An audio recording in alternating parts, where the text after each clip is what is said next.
Boundaries are not walls. They are bridges that help us define where we end and where someone else begins. They are an essential part of healthy relationships, not just with others, but most importantly with ourselves. Setting boundaries is not about shutting people out or pushing them away. It's about preserving our energy, values, and emotional well-being.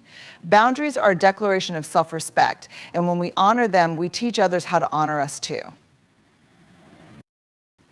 I think about it, every relationship, whether it's with a friend, a colleague, a partner, or even family, requires balance. When that balance is disrupted by disrespect, manipulation, or neglect, it's easy to feel resentful, exhausted, or even invisible. Boundaries are the antidote to this imbalance. They give us the courage to say, this is what I need, or this is what I won't tolerate. It's not selfish to protect your time, energy, and emotions. It's survival, it's self-love. But let's be real, setting boundaries can feel uncomfortable. There's fear. Fear of confrontation, fear of rejection, fear of being misunderstood. And yet the cost of not setting boundaries is far greater. When we allow others to overstep, we betray ourselves. We sacrifice our peace for their comfort, our clarity for their chaos. Every time we ignore the need for boundaries, we send ourselves a message: you don't matter as much as they do. And that's a message no one deserves to hear, not even from themselves. When we set boundaries, we honor our worth. We reclaim our time and energy for the things that truly matter. We take ownership of our lives instead of letting others dictate how we feel, think, or act. Boundaries allow us to live intentionally, to create relationships built on mutual respect and trust rather than obligation or resentment. Here's the beauty of boundaries: they don't need to be loud. You don't have to explain yourself to everyone. Sometimes a simple no or a quiet step back is all that's required. Setting boundaries doesn't mean you're shutting people out. It means you're choosing yourself first. And there's nothing selfish about that. Respecting your boundaries isn't just about keeping negativity out, it's about making space for positivity, for people who uplift you and respect you as much as you respect yourself. It's about living in alignment with your values and priorities so your life reflects what truly matters to you. Remember, these boundaries are a profound act of courage. They may challenge you, they may stretch you, but every time you honor them, you affirm that you are deserving of love, respect, and peace. And that's the most powerful act of self-respect there is. There's a profound difference between being connected to someone and feeling obligated to them. True connection feels light, nurturing, and mutual. It's rooted in love, respect, and shared experiences that bring out the best in both people. Obligation, on the other hand, often feels heavy, draining, and one-sided. It can tether us to people, situations, or relationships out of guilt, fear, or societal pressure, rather than genuine desire or mutual care. Choosing connection over obligation is an act of reclaiming your emotional freedom. It's about recognizing that relationships should be a source of nourishment, not depletion. And yet, how many times do we stay in relationships or maintain connection simply because we feel like we should? Perhaps it's a friendship that's lost its spark but lingers out of nostalgia, or a family tie where love is overshadowed by manipulation or control. Maybe it's a work relationship where boundaries have blurred and you find yourself saying yes far too often to avoid disappointing someone. Whatever the case, when obligation becomes the foundation of the relationship, it's time to pause and reflect. Ask yourself, are you showing up because you want to or because you feel like you have to? Connection thrives in authenticity, but obligation often fosters resentment. When we engage with others out of duty alone, we risk eroding not only the relationship, but also our own sense of self-worth. We begin to feel like our value is tied to what we give, do, or sacrifice, rather than who we are. Choosing connection over obligation doesn't mean abandoning responsibilities or walking away from every challenging relationship. It means approaching relationships with intention and honesty. It's about saying, I want to be here because this relationship adds to my life, not because I feel forced to maintain it. But here's the challenge: letting go of obligation requires courage. It means having difficult conversations and sometimes stepping back from relationships that no longer serve you. It means confronting the guilt that often accompanies setting boundaries. Yet in this discomfort lies freedom, the freedom to align your life with relationships that uplift and inspire you. When you choose connection over obligation, you make space for deeper, more meaningful relationships. You stop pouring your energy into connections that deplete you and start investing it in the people who see you, hear you, and value you for who you truly are. These are the relationships that grow you, that challenge you in healthy ways, and that remind you of your worth. Connection is about quality, not quantity. It's about showing up fully, not out of duty, but out of a genuine desire to be present. It's about creating relationships where giving and receiving flow naturally, without keeping score. When you choose connection, you honor both yourself and the other person. You create a space where authenticity and mutual respect can thrive. Here's the truth: you can't fully connect with others if you're weighed down by obligation. Authentic relationships require you to show up as your whole, unfiltered self. And you can only do that when you've freed yourself from the chains of guilt, fear, and societal expectations. So let go of what no longer serves you. Release the relationships that are held together by threads of duty and replace them with bonds of authenticity. Choose connection over obligation, not just for others, but for yourself. Because when you do, you open the door to relationships that are not only fulfilling, but also transformative. You choose freedom, you choose joy, you choose you. In a world that glorifies busyness, self-sacrifice, and constant availability, protecting your peace is nothing short of revolutionary.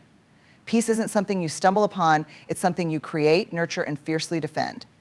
It requires intention and courage to prioritize your well-being in a society that often equates self-worth with how much you produce, how much you give, and how much you endure. Protecting your peace then becomes a radical act of self-preservation and self-love. But what does it mean to protect your peace? It means consciously choosing what you allow into your life, your time, energy, thoughts, and emotional space. It's about saying no. Without guilt, walking away from situations that disturb your equilibrium, and being unapologetic about prioritizing your mental and emotional health. Protecting your peace isn't selfish, it's necessary. Without peace, everything else, your relationships, your goals, your happiness becomes unstable. The truth is, your peace will always face challenges. It's tested by difficult relationships, draining environments, and the endless demands of daily life. It's easy to let your boundaries slip or to give in to the pressures of pleasing others.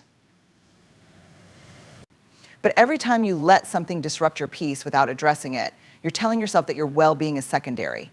Over time, this can lead to burnout, resentment, and even physical or emotional harm. Protecting your peace requires clarity. You need to understand what peace looks like for you and what threatens it. For some, peace might mean solitude and quiet reflection. For others, it could mean fostering positive relationships and creating a balanced schedule.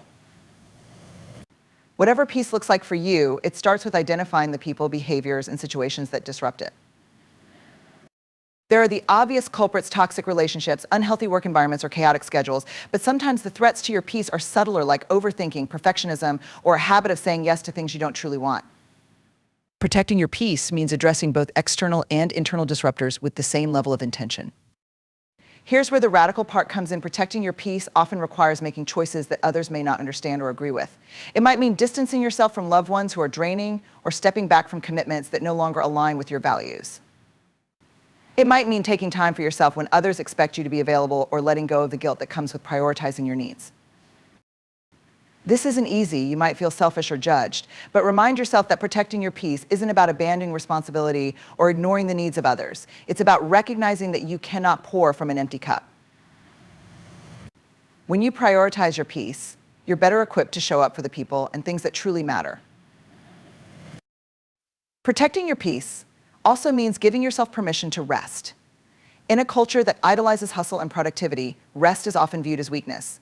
But rest is not a luxury, it's a necessity. Allow yourself moments of stillness, even when the world demands action.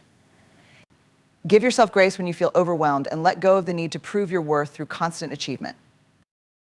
Finally, protecting your peace is about trusting yourself. Trust that your intuition knows what you need. Trust that you are worthy of living a life filled with calm, balance, and joy. Trust that saying no to what disrupts your peace is saying yes to your highest self.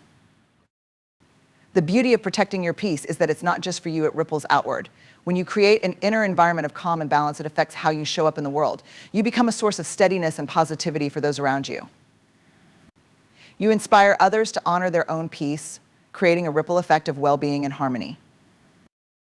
So make protecting your peace a priority. Be unapologetic about it. Let your actions reflect the belief that your well-being is worth guarding.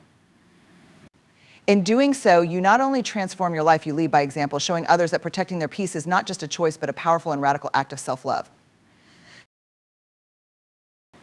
Kindness is often misunderstood. Many people equate being kind with being endlessly accommodating, agreeable, or tolerant, even in the face of harm.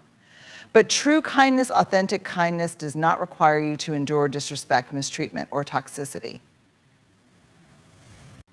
Kindness is a strength, not a weakness. It is rooted in empathy, self-awareness, and courage, and it absolutely includes kindness toward yourself. Let's start with this: kindness is not passive. It doesn't mean letting others walk over you or tolerating behavior that causes harm. Instead, kindness is active, it's intentional. It's about being compassionate without compromising your dignity or well-being. When someone crosses a line, choosing not to tolerate their harmful behavior is not unkind, it's self-respect. Kindness toward others is important, but it should never come at the expense of your own peace.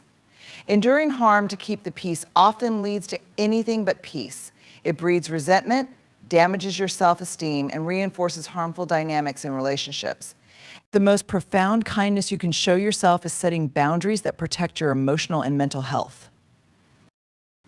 Here's where it gets tricky. People may accuse you of being unkind when you enforce boundaries or stand up for yourself.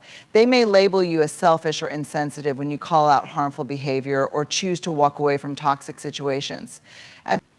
But remember, their discomfort does not define your kindness. In fact, sometimes the kindest thing you can do for yourself and for others is to hold people accountable. Accountability is an act of care. It says, I value this relationship enough to address what's not working. It says, I care enough about both of us to ensure that our interactions are rooted in respect. However, not everyone will receive accountability as an act of kindness. Some will resist, react defensively, or even lash out. That's not your burden to carry. Kindness doesn't mean you have to fix people or absorb their anger. It means standing firm in your truth while remaining compassionate. Another misconception about kindness is that it requires you to stay in every relationship or situation, no matter how damaging. But walking away is not unkind. It's necessary when harm outweighs hope. Choosing to remove yourself from a toxic environment is an act of self-preservation, and sometimes it's the wake-up call the other person needs to reflect on their behavior. True kindness also requires discernment. It's not about blindly giving or sacrificing, but about knowing when and where your kindness will make a difference. There are moments when extending kindness means offering a listening ear, forgiveness, or a helping hand.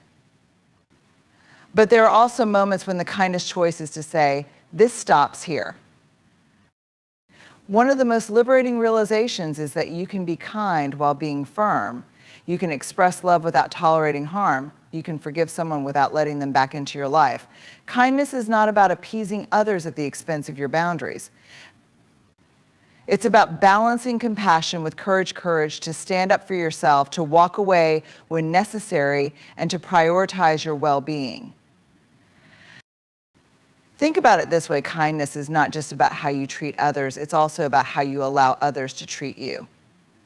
When you tolerate harm, you inadvertently send a message that their behavior is acceptable.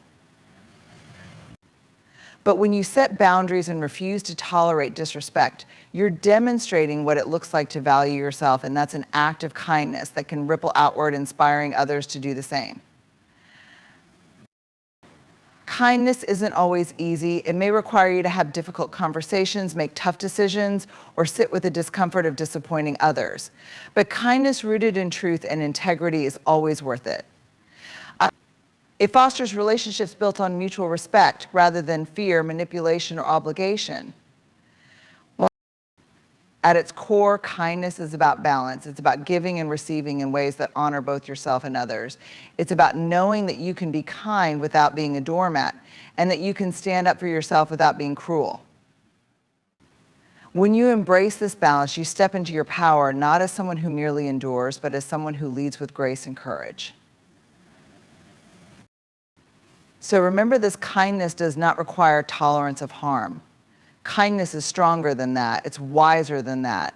And it always begins with you treating yourself with the care, respect, and love you so freely give to others.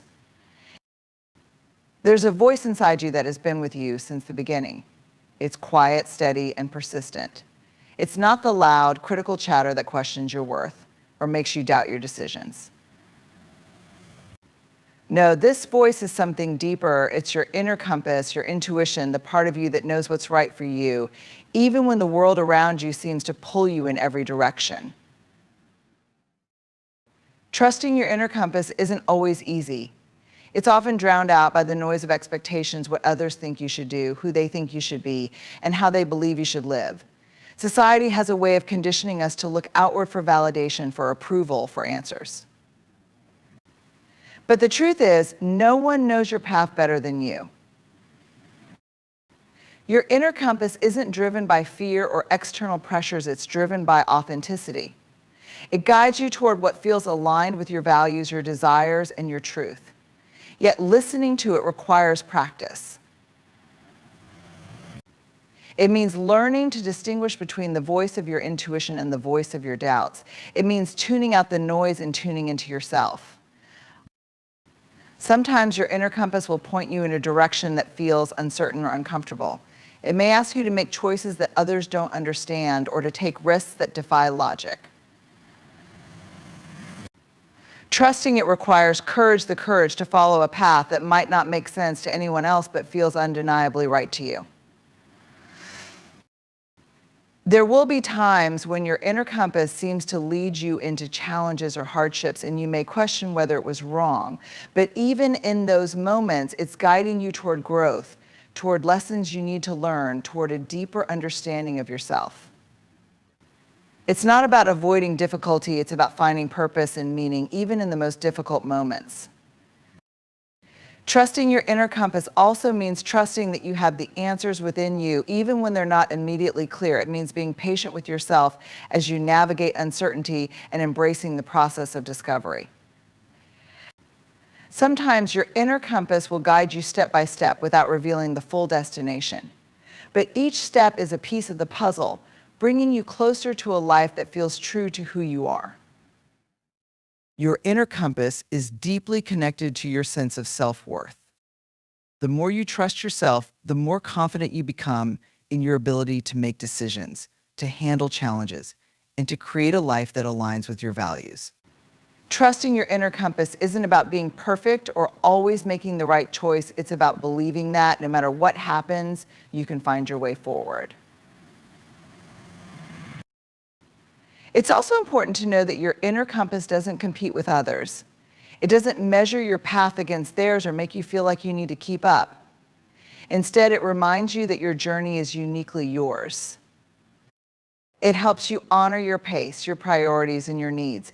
It frees you from comparison and gives you permission to live in alignment with what truly matters to you. Listening to your inner compass means paying attention to what feels good, what feels off, and what lights a fire within you. It's about noticing the moments when your body says yes before your mind can even process it, and trusting those moments. It's about honoring the times when something doesn't feel right, even if you can't explain why. There's a power in silence that is often underestimated. We live in a world that celebrates noise, loud opinions, public declarations, and constant validation through words. But sometimes the most profound statements are the ones we make quietly through our actions rather than our voices. Silent decisions carry a weight and clarity that no explanation could ever achieve. A silent decision is not about avoidance or withholding. It's about intentionality. It's about recognizing that you don't need to announce every choice you make or seek approval for every step you take. Sometimes the decision to act without explanation is the truest form of self-respect. It says, I know what's right for me, and that's enough. These quiet decisions often come in moments when we've reached a turning point, when we've outgrown a situation, realized a relationship is no longer serving us, or recognize that staying in place is no longer an option. They come after reflection, after wrestling with uncertainty, and after finding the courage to choose ourselves. The silence surrounding these decisions isn't empty, it's full of resolve, growth, and self-awareness. There's a quiet strength in deciding to walk away from a toxic relationship without making it a dramatic exit. There's courage in setting a boundary without feeling the need to justify it. There's wisdom in declining an opportunity that doesn't align with your values, even when others might not understand. Silent decisions aren't about hiding, they're about knowing that the most important person who needs to understand your choice is you. In a culture that often demands explanations, silence can feel uncomfortable. People may expect you to justify your decisions or provide them with a narrative that makes sense to them, but explanations aren't always necessary, especially when the decision comes from a deeply personal place. Silence in these moments becomes a boundary. It protects your energy, your peace, and your process. Silent decisions often speak louder than words because they are rooted in action. They show rather than tell. They don't rely on convincing others or seeking validation. They are simply lived. This quiet confidence can be unsettling to some, especially those who are used to explanations or control. But the beauty of silent decisions is that they don't require anyone else's understanding to be valid. These decisions are also deeply liberating. When you stop feeling the need to explain yourself, you free up energy that can be redirected toward what truly matters. You step into a place of self-trust, where your choices are guided by your values and intuition, rather than external pressures or opinions. Silent decisions are acts of reclaiming your autonomy. They remind you that your life is your own, and you have the right to steer it in the direction that feels right to you. Silent decisions can also carry a message for others. Without speaking a word, they show what you're willing to tolerate, what you value, and where your priorities lie. When you quietly step back from a situation that doesn't serve you, you're not just protecting yourself, you're also signaling to others that you won't compromise your worth. This kind of message doesn't require confrontation. It's delivered through the choices you make and the way you honor them. In their quietness, these decisions also allow you to move forward without the noise of unnecessary conflict or the weight of others' opinions. They create space for you to focus on what's next rather than getting caught up in justifying what's behind you. Silent decisions clear the path for growth and transformation because they let you act from a place of clarity and intention, unburdened by outside expectations. There's also something deeply grounding about silent decisions. They come from a place of inner knowing, from the realization that you don't need to shout your truth for it to be valid. Silence doesn't mean weakness or avoidance. It means you're listening to yourself more than you're listening to the world around you. It means your energy is focused inward on building a life that reflects your values and priorities. Silent decisions are acts of quiet revolution, reshaping your life in ways that align with your authentic self.